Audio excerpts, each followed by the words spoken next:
Buenas tardes, bienvenidos a otro programa de Realidad Líquida. Bueno, hoy somos pocos, los acompañamos Carlos, Mirna y quien les habla, Claudia. ¿Cómo andan, chicos? Muy bien, buenas tardes. Programa número 55. Impresionante. Buenas ¿todo tardes, bien? todo bien. Bueno, arrancamos el programa en un miércoles negro, por no decir un diciembre negro. Pero bueno, primero vamos a pasar los medios de comunicación para todo aquel que se quiera poner en contacto. Nuestro teléfono 4299-1660, nuestro WhatsApp 116-658-1639, nuestro Facebook Realidad Líquida o nuestro Twitter @líquidarealidad.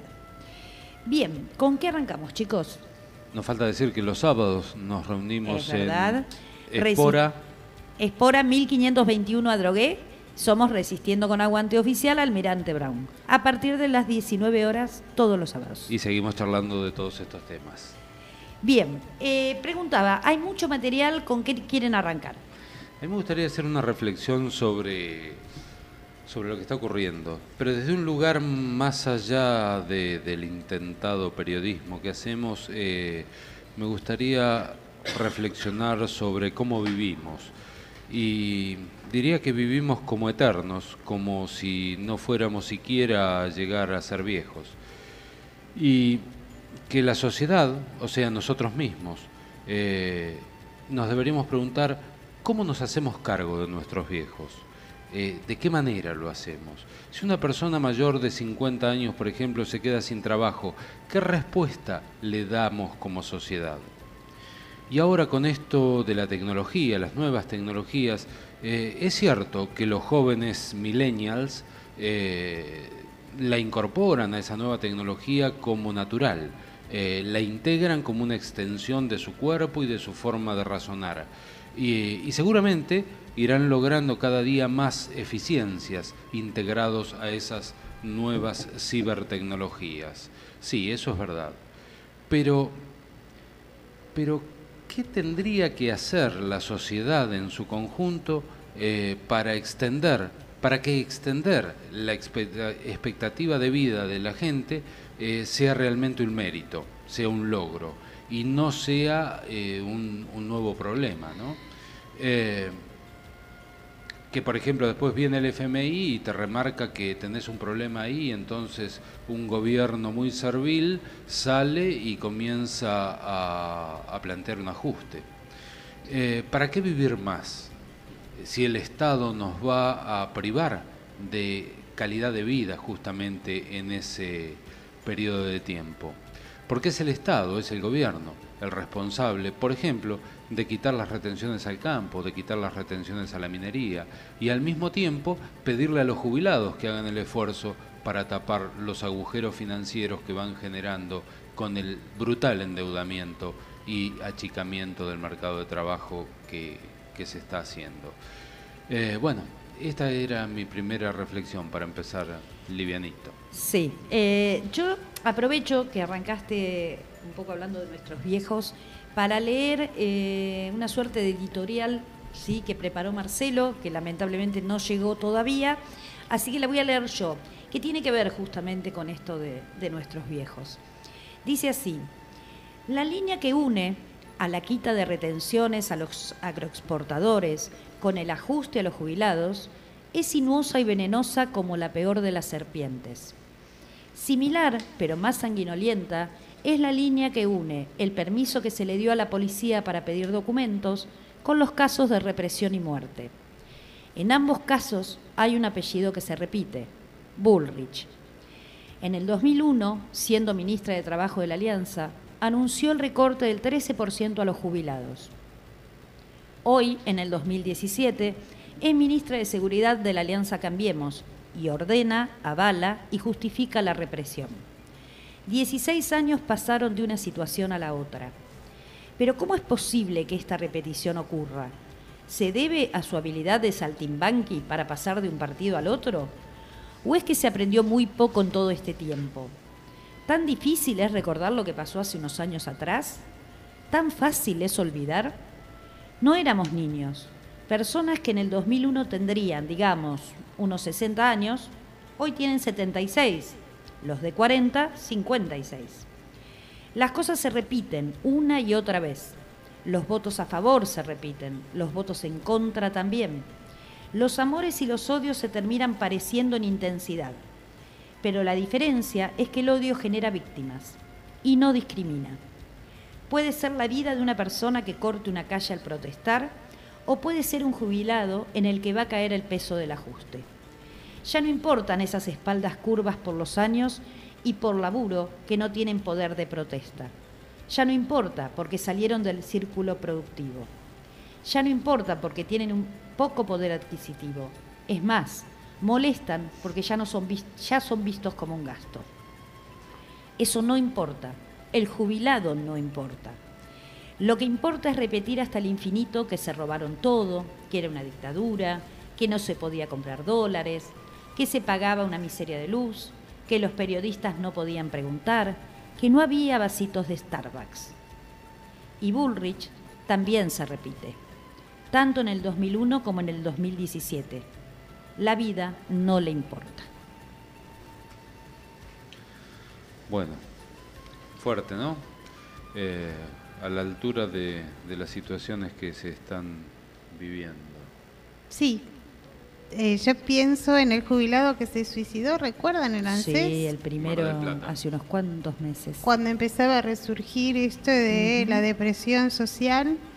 La semana pasada fui varias veces al centro y no notaba ni enojo ni depresión, pero sí falta de empatía. La gente tiene el ceño fruncido, va a su lugar de trabajo, a donde tenga que ir, pero la veo como distante, como que están encerrados en su mundo, y esto genera para aquel que no viaja todos los días como cierta curiosidad, por lo menos desde mi mirada. Hablaba con una socióloga y me decía, la gente está deprimida. Y yo decía, no, para mí no está deprimida. ¿Enojada? Para mí hay como una falta de empatía. La gente no quiere saber de los cortes, la gente no quiere saber de la reforma, la gente no quiere saber de nada. Y esto me parece que también tiene sus consecuencias en función a lo que está pasando. Por otro lado, uno va mirando los grupos que tiene de Facebook y una docente decía, bueno, mañana hay que ir todos a abrazar el IPS porque también van por la jubilación docente. Exacto. Tenemos que ir todos jubilados. Y había como un pedido, ¿no? Pero desesperado. Es una docente que ya se estaría por jubilar el año que viene. Entonces, también esta cosa que nosotros venimos hablando, que cuando le toquen a ellos, cuando nos empiece a tocar a todos, me parece que se está dando este caldo de cultivo que empieza por abajo, ¿no? Que tenemos hoy la gente en la calle, que va a empezar a salir la gente. A mí lo que realmente me preocupa es este monto de violencia, porque cuando surge la violencia es porque no hay palabras, porque no se ha podido poner palabras a todo lo que está pasando. Exacto. Y pasan tantas cosas que es muy difícil poder poner palabras a esta situación. Yo estoy mirando acá en la PC de nuestra mesa de trabajo la tapa de página 12 en este momento, y la primera foto que aparece es una militarización con el fondo, al fondo de toda la Guardia de Infantería de la policía, se ve el Congreso. Es una foto que me resulta muy buena como foto, digamos, a pesar del contenido que tiene, porque está primero la fuerza de represión y detrás, como en el horizonte, perdiéndose la forma de discutir civilizadamente. Bueno, es toda una situación que se genera a partir de quitar derechos a unos para mejorar la calidad de vida de los que tienen todo, siempre. Pero esto se está dando ahora, porque desde que vienen sacando derechos fue desde el primer día que asumieron. Sí, y es como que ahora la gente, de alguna manera, por lo menos algunos sectores empezaron a despertarse, ¿no? Yo creo que es importante dar como noticia lo que está pasando, por eso yo arranqué diciendo que era un miércoles negro y probablemente un diciembre negro, porque bueno, el microcentro es lo que vos decías, Carlos, está absolutamente militarizado, ya desde ayer, donde arrancó la represión contra una marcha que estaba en contra de la OMC, de la Organización Mundial de Comercio. Hubo detenidos, hubo menores detenidos. Fue realmente una cacería. Y esto continúa hoy, donde hubo una marcha masiva, espontánea, de las organizaciones sociales en contra de la reforma laboral y previsional, y no fue convocada por nadie, sencillamente, bueno, la gente pasó esto, ¿no? Mira, a cansarse, a decir hasta acá llegaron o basta, y militarizaron Capital, el microcentro. Están reprimiendo en este preciso momento con carros hidrantes, gases, palos. Hay, como información digo, había diputados tratando de parar esta represión, los cuales resultaron heridos. Digo, fueron Leonardo Grosso, Victoria Donda y Horacio Pietragaglia, que fueron heridos por Gendarmería, en este intento de parar a Gendarmería que no lastimara a la gente. A esto se le suma que, bueno, dado esto de las reformas, y sumo información, la CGT hoy se reunió, finalmente, a ver si van a hacer algo. El problema es que se reúnen todos los días. Sí, Recién ahora y con todo el pueblo en la calle, ellos toman una decisión de sumarse a la protesta, sí, digamos. A ver, a mí lo primero que me sale es decir tarde, pero nunca es tarde. Digo, está bueno que la CGT se sume. Mejor que estén de este lado. Exacto. Digamos, ¿no? La realidad es que ellos tendrían que ser los convocantes, en este caso se están como sumando. Ellos tendrían que haber defendido los derechos desde el inicio. Exacto. No acordarse tarde y venir a sumarse para no quedar tan evidentemente del lado de los entreguistas. Pero bueno, han decidido, digamos, convocar a la movilización mañana y un paro a partir de las 0 horas del viernes. Esto se suma a que mañana justamente estaba planteada una movilización y un paro a partir de las 14 horas, convocados por las 2 CTA, por AT Capital, por CETERA, bueno, Banco Provincia también, Palazzo estaba convocando porque ellos en provincia también le quieren subir la edad jubilatoria, entre otras cosas, de los 57 a los 65. Entonces, bueno, Banco Provincia, por ejemplo, va a paro indeterminado y adhiere también a la movilización de mañana. O sea que mañana va a estar complicado de vuelta, digo. Y esto parecería venir en una escalada de día a día y que cada vez pareciera que se va a complicar más. No veo que esto baje de tono, todo lo contrario, todo indicaría que esto va a seguir increyendo. Por ejemplo, me gustaría agregar algo sobre la OMC, que es algo que no tratamos normalmente dentro de las noticias en Argentina, porque obviamente no se hace todos los años la reunión de la Organización Mundial del Comercio aquí en Argentina. Pero, ¿por qué hay manifestaciones en contra de la OMC? ¿Qué significa la OMC y qué representa de pronto para las fuerzas del trabajo? Por ejemplo, ¿qué se está negociando hoy? Hoy Argentina lo que está negociando es, el gobierno argentino está negociando, incrementar los productos agropecuarios, o sea, sumar más agroexportación a Argentina, sobre todo al mercado común europeo y al mercado de Estados Unidos. Ese tipo de productos aparentemente a partir del segundo trimestre del año que viene estarían llegando a algún tipo de acuerdo para que se incrementaran en cantidad. Ahora, ¿qué pide el grupo europeo, la Unión Europea, y qué pide Estados Unidos a cambio de todo esto?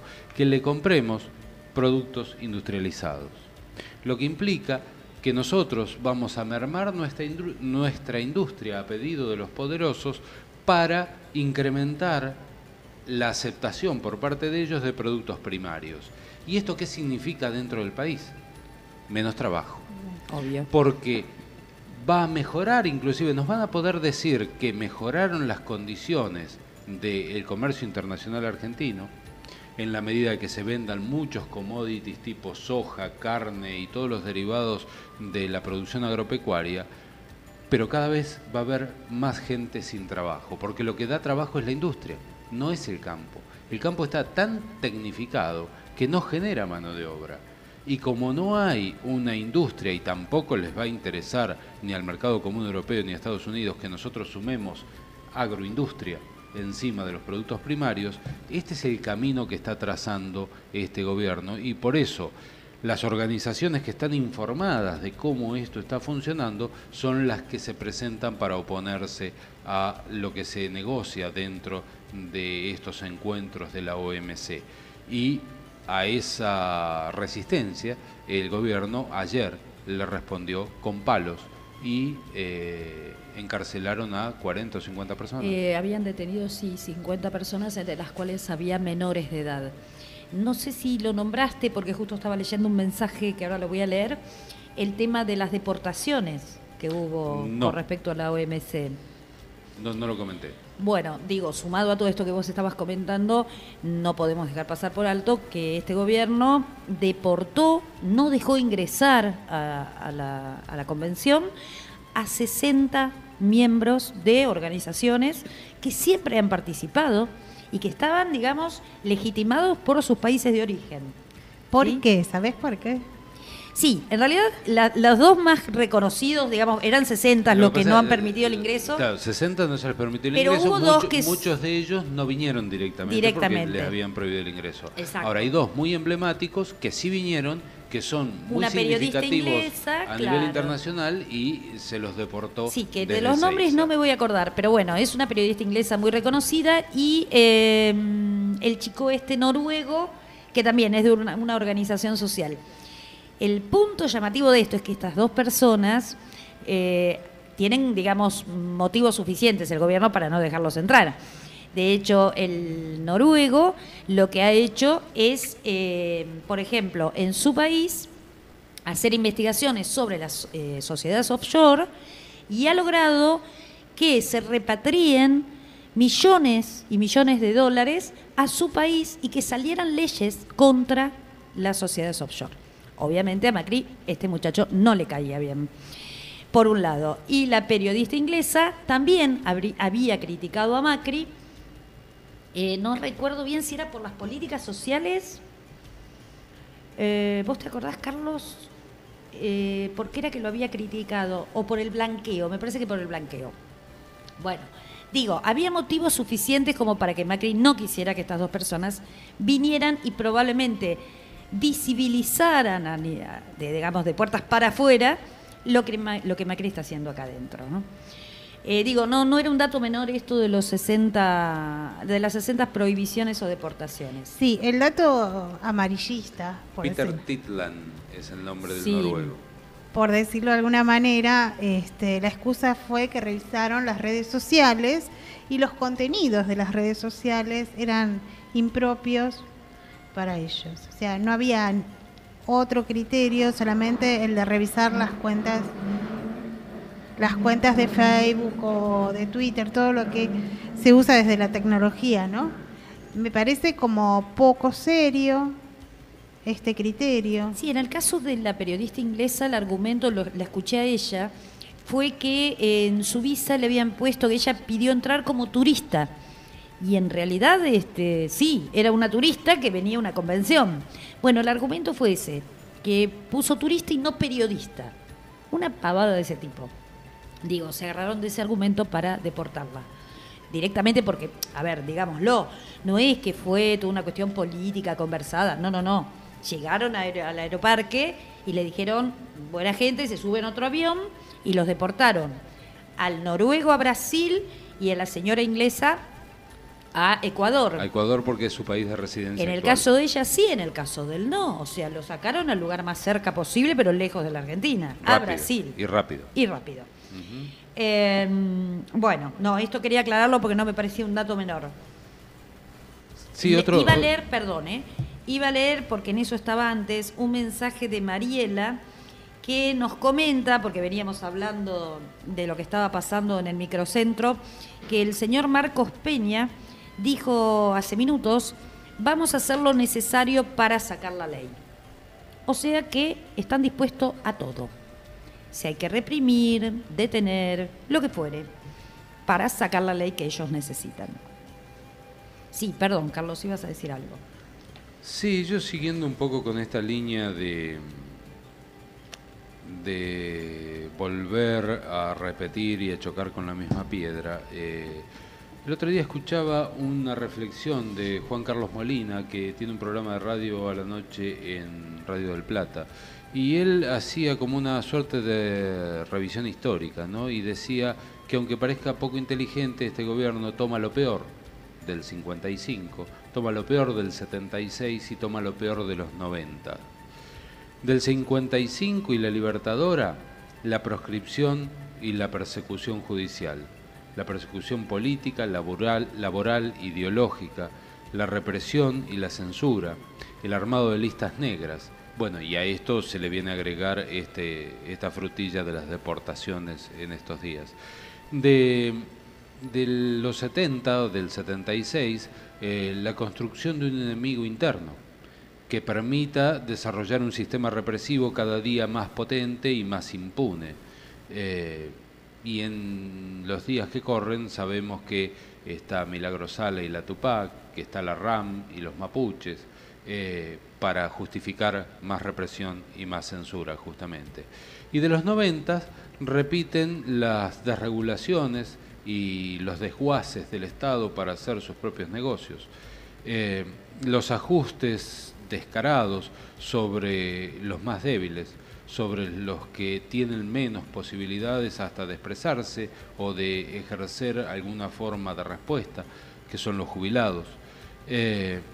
Y las recetas del ajuste son las mismas, vergonzosamente viejas y con resultados inconfesables a lo largo y a lo ancho de todos los países víctimas del FMI, entregados por sus gobiernos, atados de pies y manos, y a un ajuste que por sobre todo subordina al llamado tercer mundo a tributar su esfuerzo en beneficio del poder de turno, en este caso de Estados Unidos, en este caso de la Unión Europea, a través de las negociaciones que se hacen en la OMC, como comentábamos anteriormente. Me pareció muy interesante la reflexión porque es muy trágico, digamos, que un gobierno tome los peores ejemplos de la historia y los aplique todos juntos. Esto es neoliberalismo recargado, como hemos dicho ya varias veces, ¿no? Salvaje. No nos olvidemos que el gobierno son personas. Y en todo lo que vos lees... Sí. Sí, hay perversos, ¿no? Exactamente. Y estamos gobernados por perversos, ¿sí? Yo te mandé ayer un video del intendente de San Vicente, donde... Sí, lo vi. Donde arenga a la gente, ¿no? Insultando y maltratando a sus pares. Porque a mí no me puede gustar como vos pensás, pero no por eso te tengo por qué maltratar o insultar. Me parece que esta provocación que están haciendo no es inocente. O sea, me parece que están buscando que la gente, ¿sí?, reaccione de alguna manera. Por eso digo que el terreno se está preparando para esto, ¿no? Y vos fíjate que es el único lugar donde vi ese tipo de reacción ante el mismo hecho, porque de alguna manera, para poner un poco en contexto el comentario, lo que ocurrió es que, fruto de la elección pasada, donde en San Vicente ganó la Alianza Cambiemos. La Alianza, no, ahora en esta elección... en esta última. En esta última elección, sí, claro. Sí, no, pero el intendente es de Cambiemos. El intendente es de Cambiemos, pero bueno, estaban asumiendo los nuevos concejales y dentro de ellos hubo quienes juraron por los presos políticos. O sea, se comprometieron de alguna manera con defender eso como causa dentro de su gestión. Y la respuesta del intendente, muy envalentonado, muy prepotente, muy fuera de lugar, fue decir que manifestar esto dentro del Honorable Consejo Deliberante era faltar el respeto al resto de la población sanvicentina. Cosa que se ha dado en el Congreso Nacional, se ha dado en distintos consejos deliberantes. De hecho, aquí en el Consejo Deliberante de Almirante Brown se dio exactamente la misma situación y todo el mundo fue tolerante y todo el mundo respetó que se pudiera pensar de esa forma y se pudiera expresar con toda claridad. Bueno, el señor intendente de San Vicente, por sobre todas las cosas, es prepotente. Chicos, a ver, voy a leer un par de mensajitos antes de irnos al corte. Bueno, acá Jacqueline nos está sumando los nombres de los deportados. Gracias, Jacqueline. Sally Burch y Peter Titland. Son las dos personas de las que hablábamos. Que te mejores, Jackie. Sabemos que estás con nanas. Sí. Fabián de Bursaco dice, vamos a contramano del mundo. Mientras China está debilitando a la Unión Europea con la nueva ruta de la seda, sumado a la política proteccionista de Estados Unidos, acá están tratando de cerrar acuerdos con Europa.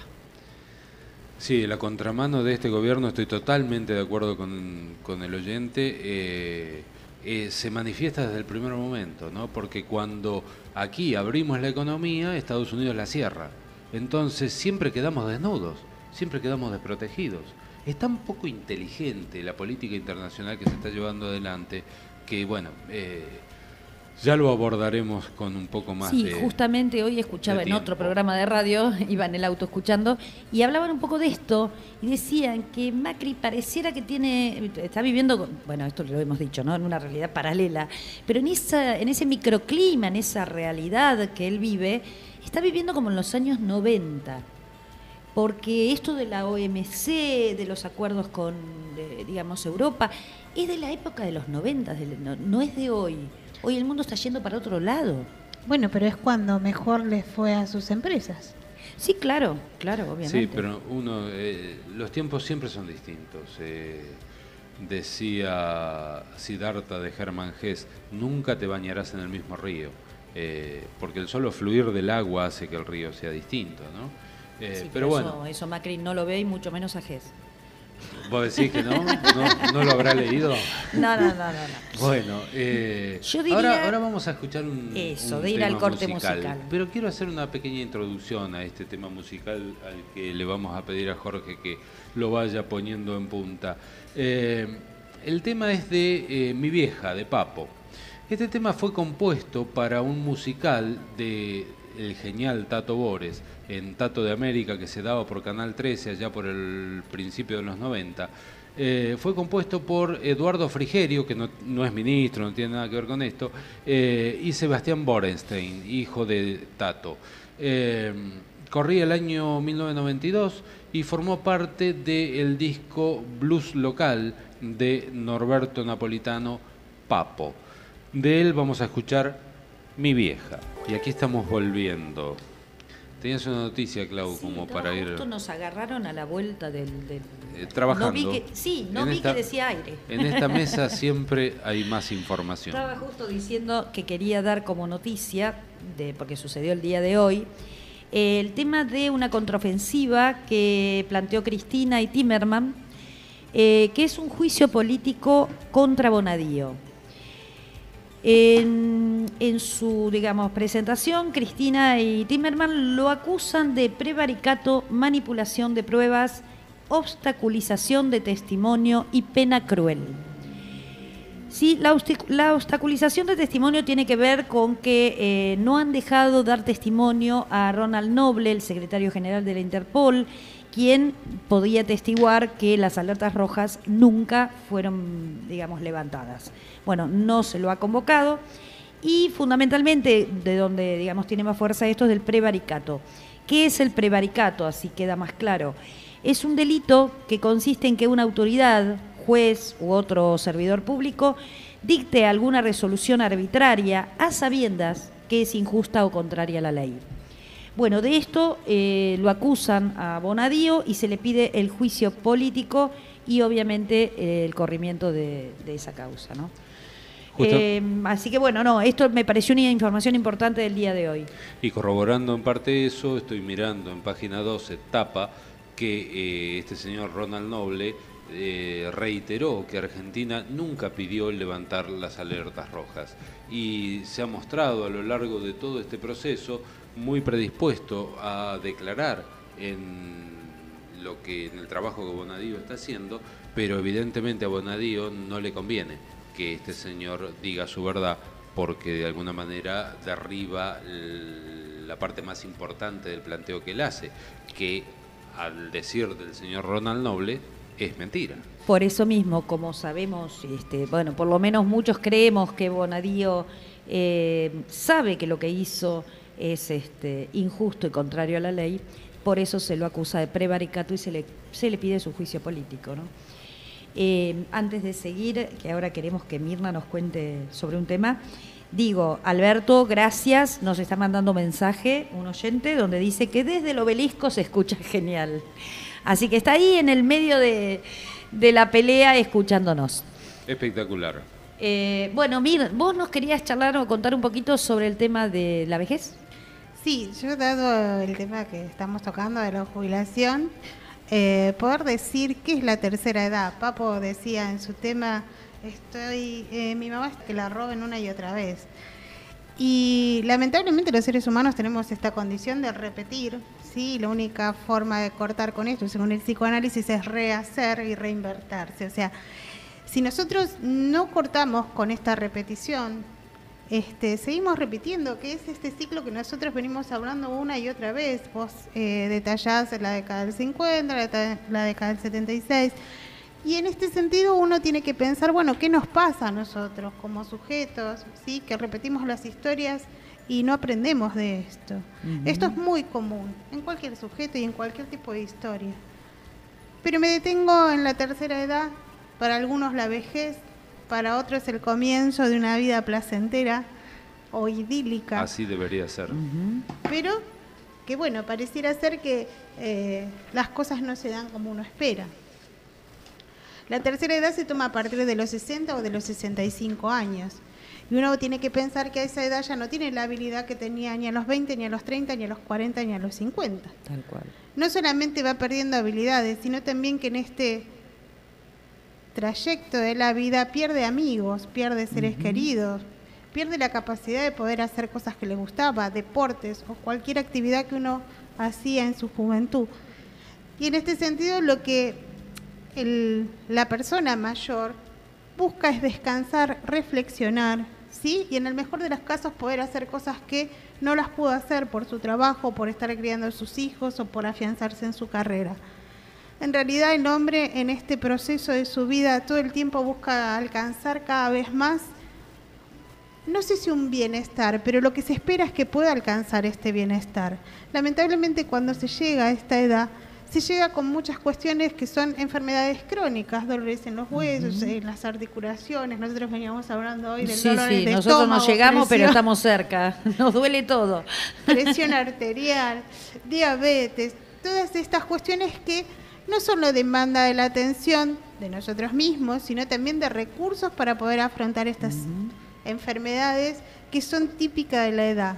Esto va a depender no solamente de la educación que nosotros hayamos tenido a lo largo de nuestra vida, sino también de cuestiones políticas, porque ya no somos personas productivas. Sí, somos personas con conocimientos, pero ya no producimos como producíamos en la juventud. Y esto hace que el sujeto se quede encasillado en esta edad donde se le hace difícil poder proyectarse, donde se le hace difícil tener una vida, podríamos decir, placentera, porque si el dinero no le alcanza para cubrir sus necesidades básicas, que en este sentido, ¿qué sería? El alimento, el abrigo, el hogar, la medicación.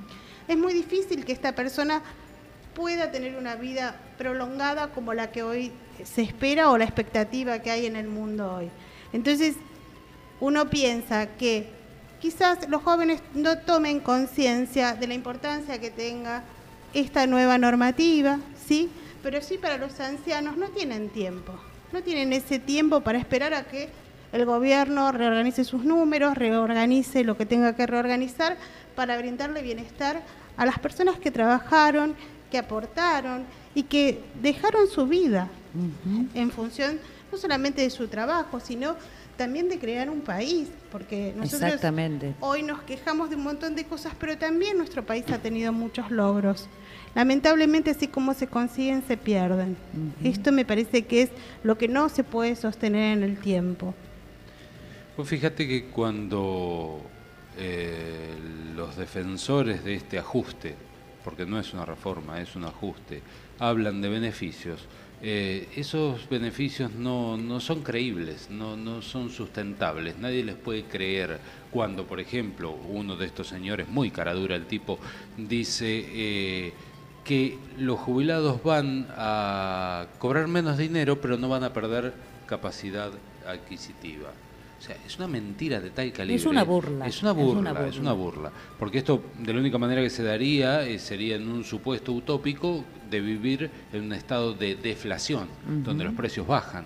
Entonces vos ganás lo mismo o ganás un poquito menos, pero si los precios bajan más de lo que cae tu ingreso, vos de todos modos tenés tu poder adquisitivo intacto. Pero esto no está ocurriendo, y esto en la Argentina yo no recuerdo algún momento sostenido de deflación. Yo recuerdo esto que decía Claudia, en la editorial de Marcelo, donde se daba esta rebaja de los jubilados del 13%, donde mi mamá cobraba una pensión porque había fallecido mi papá, que me acuerdo que eran 150, no sé si pesos o qué, no recuerdo, pero realmente era nada. Era la nada. Era nada, no alcanzaba para nada. Acá quiero aclarar algo porque uno habla de reformas y yo, por lo que veo en la calle, lo que uno habla con la gente, mucha gente habla de la reforma y no saben de qué estamos hablando. Y más allá de entrar en el número fino, en los cálculos que unos dicen que hay que hacerlo de una manera o de la otra, que es la discusión finita que se está dando en el Congreso, digamos, acá de lo que estamos hablando, cuando uno dice que esto es un ajuste y no una reforma o un saqueo, estamos hablando de que se van a sacar en total más de 100.000 millones de dólares, ¿sí?, que, digamos, tendrían que ir al bolsillo de los jubilados, que van a ir a pagar deuda. Bueno, esto es lo que yo trataba de comparar. Esto es lo que creo que tiene que quedar claro. Esto es lo que yo trataba de comparar al principio, y vamos a ponerle estos números. Estamos hablando del orden de 100.000 millones de dólares que se les quita al bolsillo de los jubilados para pagar deuda, y que en algún momento se les regalaron a los agroexportadores y a las mineras en la quita de retenciones. Claro. Entonces, lo que el gobierno está decidiendo es entregarles esa masa de dinero a los agroexportadores y a las mineras, que no son más de 100 empresas en suma, y penalizar 8 millones de jubilados con esta medida. Medida que, yo diría, hay que pensar de dónde venimos, de dónde partimos, porque Mir hacía referencia al 13% que se quitó allá en el gobierno de la Rúa. Pero después del 2003 hubo todo un proceso, hubo todo un trabajo por ir mejorando las condiciones del ANSES, digamos, y del servicio social que implica la atención de los jubilados. Y el sistema se fue rediseñando, se lo fue volviendo más solidario, se lo fue haciendo con una solidaridad, diría yo, intergeneracional, una solidaridad pensada desde la política interclase, donde Argentina paga hasta hoy las mejores jubilaciones de la zona. De toda la región, las mejores jubilaciones se pagan en Argentina. Y esto no quiere decir que sean buenas, porque la jubilación mínima en Argentina no es buena, dista mucho de ser buena, pero es la mejor en la región, lo que quiere decir que el sistema no estaba mal. Y en todo caso, lo que había que hacer a partir de un sistema que se vino corrigiendo a lo largo de más de 10 años, era seguir corrigiéndolo en el mismo sentido. Tenía una fórmula de reajuste que iba ayudando a los jubilados a mejorar su posición en la medida de que la economía crecía. La ecuación estaba pensada de esa manera. La fórmula que ahora quieren modificar está pensada para que de forma progresiva y de forma sostenida, en la medida que la economía mejora, los jubilados están mejor. Y las AUH también están mejor. Bueno, eso te quería aclarar. Eso es lo que quieren romper ahora. Sí, que interrumpa.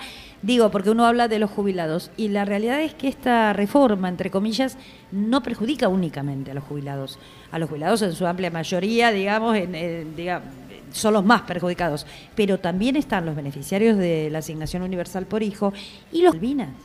También. Por ejemplo, las pensiones que cobran los combatientes de Malvinas con esta reforma pasarían a cobrar el 50% menos. Entonces digo, esto es un poco más amplio inclusive de lo que se dice. Yo creo que el crimen, más allá de la quita que significa en términos numéricos, está en la tremenda mentira, ¿no? Porque de un sistema que había venido mejorando durante todo este tiempo y que tenía que seguir mejorando, cuando Macri en su campaña del 2015 dijo: todo lo que está bien lo vamos a dejar y lo vamos a seguir mejorando y vamos a corregir lo que está mal. Bueno, hoy a una sola orden del FMI se bajan los pantalones y no les importan ni los viejos ni los chicos, que son las los sectores más vulnerables de la sociedad, ni los excombatientes de Malvinas, que muchos dejaron parte de su salud en ese conflicto. No les importa nada. Bueno, como decía Marcelo en su editorial, la vida no importa.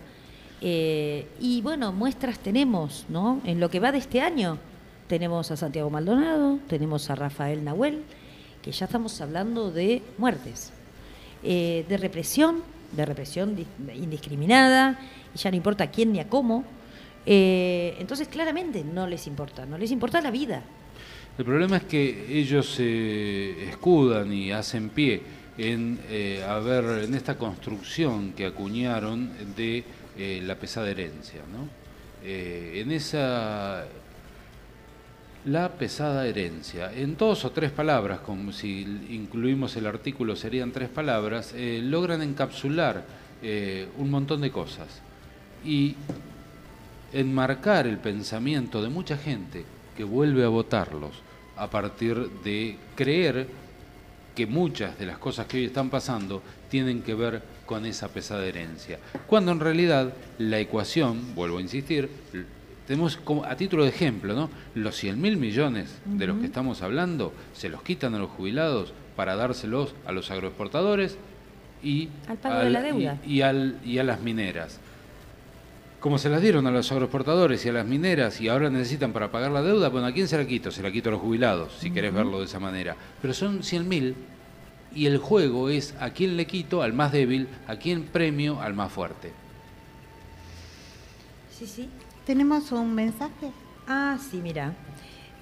Marcelo, acá nos dice muy creativamente, tome una pizca de quita de retenciones, agregue intereses de deuda, súmele unas gotas de Levax, mezcle con firmeza, súmele falta de trabajo y baja de consumo y obtenga una bomba social de mecha corta. TNT en toneladas. Claro, es lo que estamos empezando a ver, que empezó a suceder en estos días. Es que la mecha parece, corta, ¿no? está en una pesada herencia que va a recibir quien venga atrás. Porque aquí ellos hablan de pesada herencia y recibieron un país desendeudado y ellos pasaron a endeudarlo. Recibieron salarios altos que forman parte de su gran pesada herencia y de la falta de competitividad y qué sé yo, que es la calidad de vida de la gente, y ellos quitan la calidad de vida de la gente. Reciben jubilaciones, que son las mejores jubilaciones de la región, y ellos quitan ese derecho a los viejos que están en su tiempo de jubileo, porque jubilación significa, es un estadio de festejo, es un estadio de me merezco todo porque ya puse todo. Y ahora, en el ocaso de mi tiempo, que no es el ocaso de la vida, sino es la última etapa, bueno, tengo el derecho de vivir con calidad ese tiempo. Bueno, el Estado está diciendo, señores, no, ustedes no tienen ese derecho, vamos a pagar deuda o vamos a regalársela a los agroexportadores y a las mineras. La ayuda universal por hijo corre la misma suerte, como aclarabas recién, Clau. La pesada herencia eran las restricciones cambiarias, donde no se podía comprar dólares en forma libre. Ahora podés comprar hasta 10 millones de dólares. ¿Te sirve de algo? Vos que votás Cambiemos, ¿te sirve de algo poder comprar 10 millones de dólares cuando no llegás a fin de mes? Entonces, ¿de qué estamos hablando cuando hablamos de pesada herencia? El déficit fiscal lo recibieron en 4.2 y está en más de 7 puntos. Y esto se desfinanció porque se les regaló plata a las mineras, se les regaló plata a las agroexportadoras, y es siempre la misma cantinela. La caída o el quite de las restricciones cambiarias viabilizaron que entren capitales, que compren Levax, que hagan el 30% anual de renta y que se vayan de vuelta del país sin darle trabajo a nadie. Entonces, ¿qué inversiones va a haber?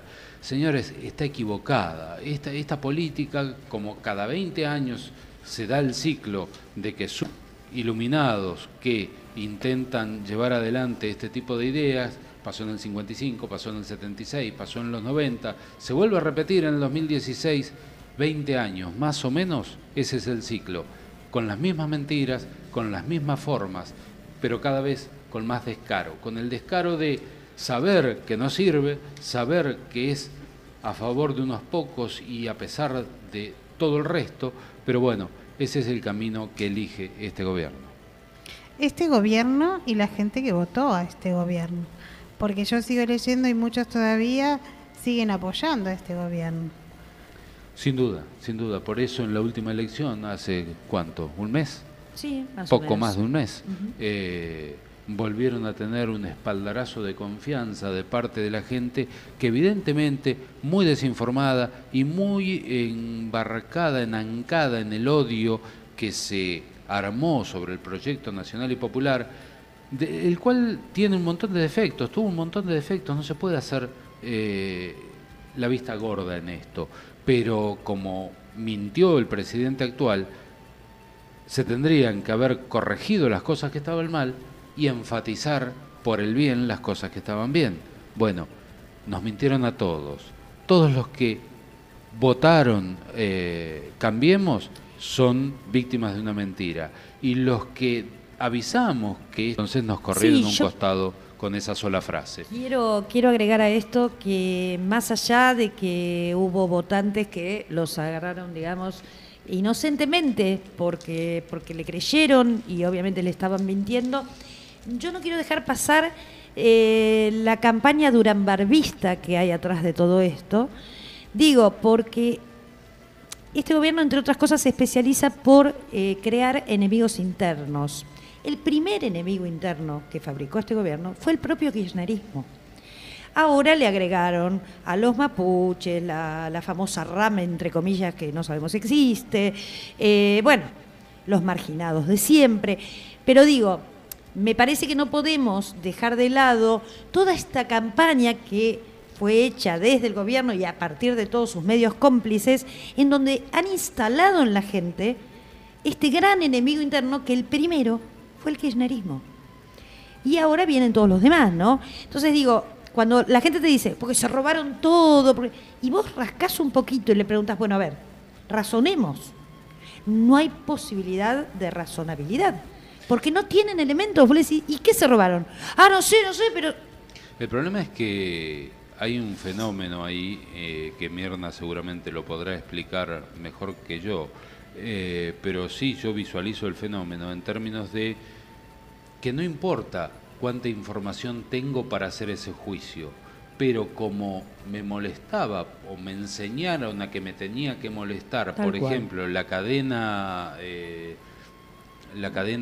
Ay, no me sale, sí. Bueno, la cadena de medios. No, cuando ella hablaba, ¿cómo es que le dicen? No, yo lo que Carlos dice es este mecanismo de negación ante lo que el otro me dice, lo rechazo, no lo acepto. ¿sí? Cadena nacional, perdón, a eso se Me parece que pasó un poco que no hay un solo factor que influyó en las elecciones. Los factores fueron diversos, o sea, el no querer a Cristina en las cadenas nacionales, el no aceptar a los negros, el no querer ser popular. Esto es algo que no lo trabajamos a fondo, que pareciera ser que el ser popular es mala algo palabra. denigrante. Sí. Y creerse de una clase diferente, no identificarme con el otro, es ser totalmente distinto a los otros, que esto me hace especial, único e irrepetible. Me parece que fue un cóctel de cosas que es aspiracional en el sentido de la motivación. Todos queremos acceder a algo más, pero no nos dimos cuenta, o muchos no se han dado cuenta, de que podríamos seguir aspirando a muchas más cosas, pero no solo nosotros, sino también los que vienen atrás, ¿sí? Y que nosotros también venimos de una clase trabajadora. Pareciera ser que muchos no son laburantes, se creen de una élite. Y la mejora social es en armonía, creo yo, y de lo contrario la mejora es muy difícil, porque si no hay armonía hay confrontación, porque el que se queda sin nada, el que se siente desplazado, desclasado y se queda fuera de todos los beneficios, va a tener alguna forma de reacción, porque humanamente no todo mundo se resigna, se deprime y deja que el mundo siga sin él. La gente reacciona.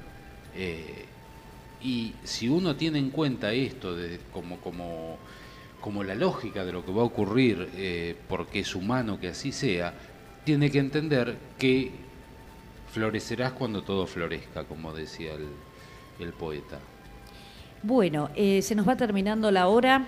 A mí me gustaría, justamente tomando un poco todo esto último que estábamos conversando, el otro día leía un tuit que realmente es bastante pesado, pero lo tomé y me quedó porque me parece muy cierto. Y con esto que decía Mirna, en realidad toda esta gente que probablemente lo sufre al igual que el resto, pero no tiene o la capacidad o la razonabilidad o lo que fuere o que el se odio necesita, le gana. o el odio le gana, como para salir a reclamar sus derechos o a pedir lo que es de él.